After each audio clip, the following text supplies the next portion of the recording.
The judges selected this project for this award because it was a wonderful solution to a problem of an existing bridge in a very harsh environment where precast was an obvious solution. The bridge also needed to withstand natural forces such as hurricane-force winds, bridge scour, and vessel impact.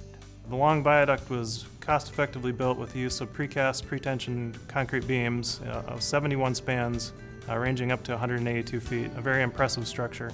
Precast concrete was selected for improved quality and durability with natural corrosion resistance while reducing costs and project timelines. This project really struck a chord with all of the judges, and part of it was the sensitivity to the environment in which it was built. The incredible part of this project was the reuse of the existing Bonner Bridge.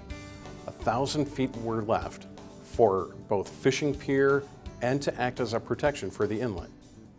One of the big challenges with the new design of this project was trying to reduce the amount of dredging needed for the channel.